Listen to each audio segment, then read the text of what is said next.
NAVA acknowledges the Gadigal and Wongal peoples of the Eora Nation as the traditional custodians of the land on which this was filmed, and pay respects to First Nations communities, ancestors and elders. Hi, I'm Ebony Russell, and I'm a visual artist I live in Sydney, and I work predominantly with sculpture and the medium of ceramics. What has been a turning point in your career? You know, at school for me, I always found success in the art room. I loved my art teachers, and I fortunately had art teachers who really fostered in me that it was my place and a place where I could excel and I could have success. In high school, I wasn't always encouraged by the school system outside of the art room to pursue art as a career. So I actually left school and took on a hairdressing apprenticeship.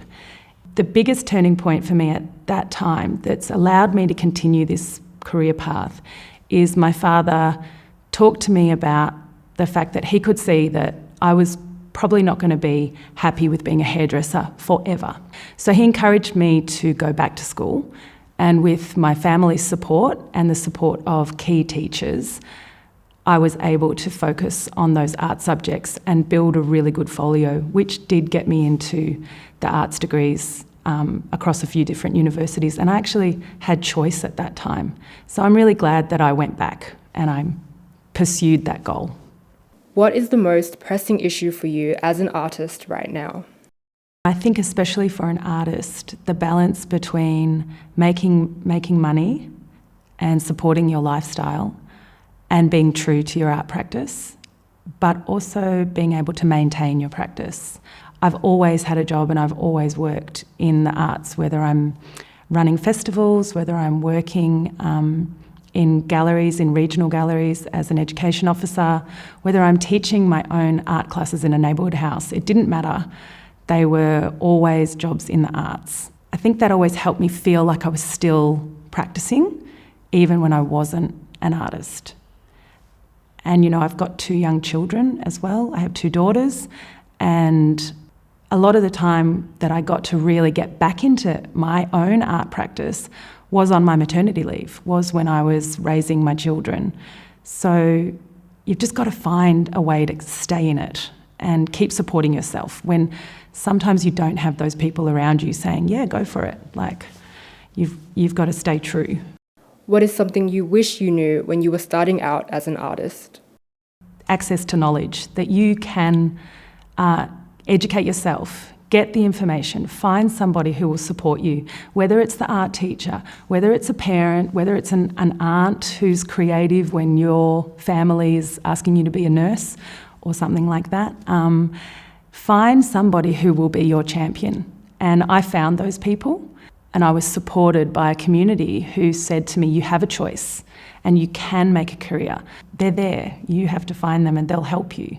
How has NAVA's code of practice been useful to your work as an artist? Beyond the usual things that we think about, the insurance, the reason why most of us jump on NAVA in the first place, it's the support in, as those jobs come up as a professional artist, when you get given contracts, when you're signing your life away to a gallery or looking at the commissions that people want to take, when schools are asking you to come and present and run workshops, all of those kinds of things, you need somebody who can back you up. What are the fair rates behind those offers, and how can you best support yourself to be getting a fair deal, and what is actually right, what is ethical, and who's going to protect you. And I've used NAVA a lot to look at the different opportunities that I've been given and how I can move forward with those. What brings you joy in your work? It's really about what makes me feel the most who I am. And the artworks that I really make for me when I'm truly making the work that I really adore. And seeing that kind of work find an audience, that is just the most thrilling feeling. Wanting to make something and share it brings me that kind of spark of joy that's why I want to be an artist. And that's what I love doing. Yeah.